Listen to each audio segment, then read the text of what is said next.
So recently, I heard of this story in Thailand, Pattaya, Thailand, where an Australian in their mid 40s was accused of killing a 17-year-old, um, what they call freelancer, or what we probably know as prostitute. So I thought, it's just a video I thought I wanted to kind of get your thought on it. And let's watch a little video about this if you haven't heard the story. This is the last time Thai teenager Thunchanok Donhomla was seen alive, walking hand in hand with her alleged killer, past a security guard and into a hotel lift with a man more than twice her age. Thai police arrested 45-year-old Simon Carmen, alleging he murdered the 17-year-old girl whose naked and beaten body was found inside an abandoned suitcase. The young woman's friends raised the alarm, reporting her missing after they couldn't reach her for 24 hours. Around 9:30 p.m, CCTV shows the suspect leaving the hotel with a suitcase. Police alleging her body was inside after he had killed her in the room. A street camera allegedly shows the suspect riding a motorcycle with the luggage. Thai police took Carmen into custody after they found him at Bangkok's international airport trying to leave the country. Why you kill her? You So I don't know if anyone have heard this story, but I mean, I thought there was like a couple point I kind of want to get you guys' opinion on it. Um, there's been times in our life I think most of us have gotten angry. Whether you're a 6-year-old boy or you're a 30-year-old man or girl. So there's times to get angry, but what makes you cross the line and kill someone? I mean, I don't think I ever, you know, I've never gotten to that point.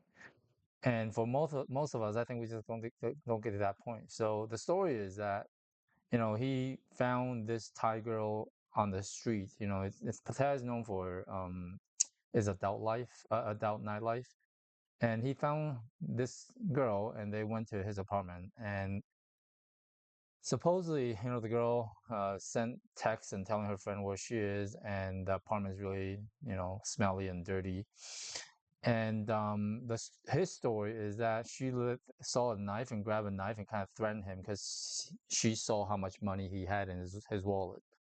Um, Now, the victim is dead. I mean, she can't defend herself. She can't tell her version of the story. But at the end of the day, she's dead in a suitcase. And there's video showing that he took the suitcase and drove it to the area near the area where it was disposed. And soon after, he went to the Bangkok airport. And even in his video at the police station, he tells his parents, "I'm sorry." But there's a very distant lack of emotion, as if he has nothing to do with it, and yet he's apologizing. And he said it was out of his control. Again, I think we go back to, what do you think makes someone capable of such violent crime of killing someone? I mean, do you think is genetic? I mean, it might be. It's probably multifactorial, right? It's probably genetic. It's the early childhood, probably. It's probably their environment. What they saw was how they would learn to react to the world. And again, a little bit is the genetic part of it, childhood environment, maybe even substance abuse. I don't know. I know there are mental illnesses, and there are people just with very poor emotional control. And the story is, when he was in Australia, he also had conflict with neighbors. He had guns, and he had shown a sign of about poor emotional control, um, and heat of the moment. Right now, do you think killers are born or made? Comment below. Tell me what you think. Again, there's various types of situation, various type of people who end up killing, right? But just in general, do you think most killers are born or made? And how about punishment? Like, right? I guess we'll presume people are innocent until proven guilty, but it looks pretty bad for him. Um, so what do you think is the right punishment? I mean, They said in Thailand is either life in prison if convicted, or death sentence.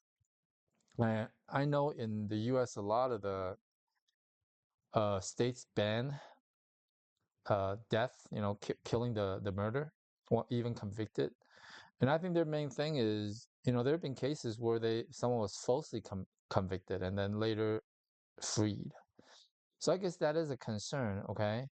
But what about all the cases that there's they killed people and they took away someone's loved one? All the possibilities of that person's life. Imagine your life being taken by someone else. Is the right punishment just to have them sit in jail? I mean, for the rest of their life and being fed?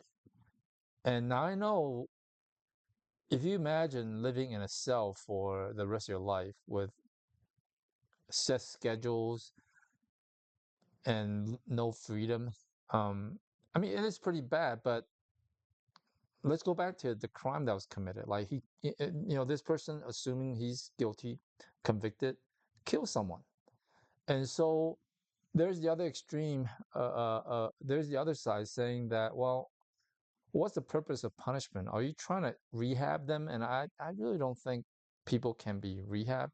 Now, again, you can always find cases that they are rehabbed.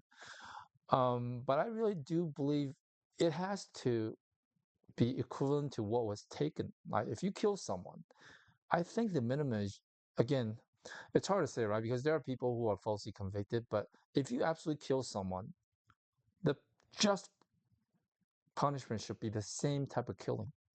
So if you're going to be very gruesome and abusive in your murder, I feel like you should at least get the same thing, type of death or more, and not like a lethal injection or electrocution chair. I mean, it should be as bad as and worse than the crime you committed.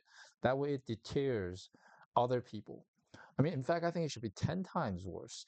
Um, Again, I don't want to impose my beliefs. I want to see what you think. I mean, what should be the punishment be for someone who's killed someone? Um, Again, there's different murders, right? There's when you get drunk, you get in your drunken car and you accidentally, there's something that heat of the moment. And then there's pre-planning, and there's different level of cruelty in your murder, right? But do you think that matters? Again, I don't know, right?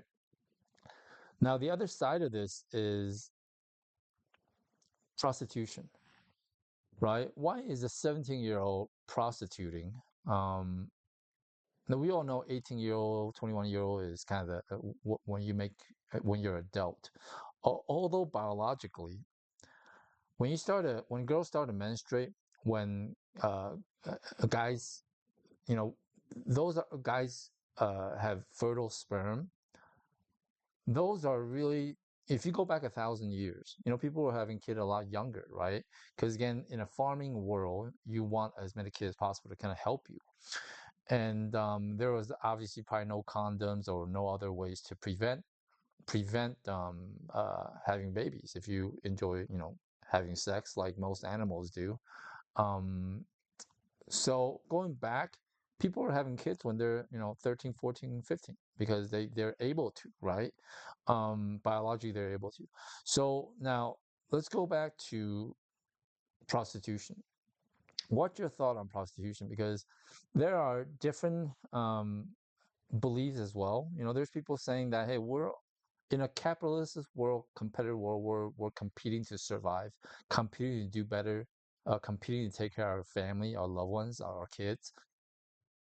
In some way, we all prostitute either our time, and for some people, they commit white collar crime, or they, when they sell things to you, they kind of, I mean, one way you want to say the truth, but the other way is you don't want to destroy the deal, right? You still want, and so in some ways, people say, hey, we're all, unless you're a saint, we're prostituting in some level. So is selling sex a awful crime? I mean, are prostitute, if something like this were to happen to them, killing, do they deserve less respect or less sympathy?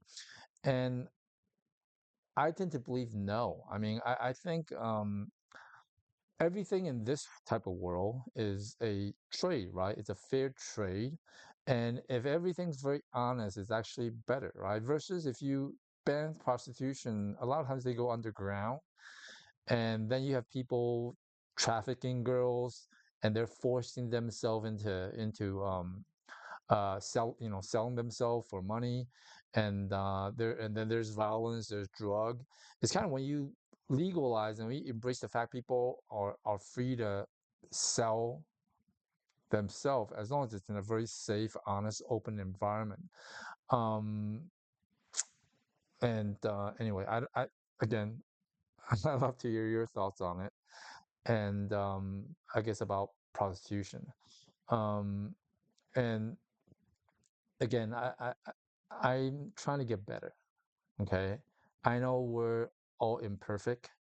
And when I have this YouTube channel and kind of trying to get to where I want to get to, which is, I think at this point, is trying different things and gifting people, have them try different things as well, whether it's different food, different clothes, or different experiences. Because as I get older, I realize, boy, I live a pretty standard life. I mean, if you consider most Asian families and or even most family, I kind of did all the quote unquote right things, work hard and things. But in retrospect, when I'm kind of in my 50s, I think I'm starting to realize your health and the experiences that you have in your life is really what matters. And that's also the reason why I started a YouTube channel, because before I was very concerned, right? Because I have a regular job, and a YouTuber, I think, is still being looked down on sometimes. So I didn't know if I should create a YouTube channel, but at the end of the day, this is my life. Um, we only have one life to live. And in my 50s, I realized there is a time clock, and we have all one common destiny, that death is inevitable. Whether it's in your 30s, 40s, 50s, or 90, it's a common shared destination experience that we'll all have. And in the meantime, you might as well just try to build what you think you should be building and do what you should be doing, again, without hurting others. Because who cares about what other people think? Um, you want to make sure that when you're old, you have no regret. And even at 50, early 50s, I already have many, many regrets in following what was expected of me. And I wish I tried more things. I wish I traveled more. And so anyway, coming back to this video, I know there are going to be haters, and I'm very grateful that you're here listening to me. And I hope I can make it better. I might change my setup here, studio, quote unquote studio setup here. I might even go in my car and go there. I'm in an area that's pretty beautiful, scenic, and so I might take you guys there, and hopefully I'm very excited to see what this channel's become. And I know it's been told that I should upload as many videos as I can, and make everyone just a little better. Anyway, I'm very grateful, and go ahead and comment on the violent murder, and also the punishment you think they should have, and also the prostitution. What do you think about that? Anyway, thank you so much for listening. I'm very grateful. Okay, thanks.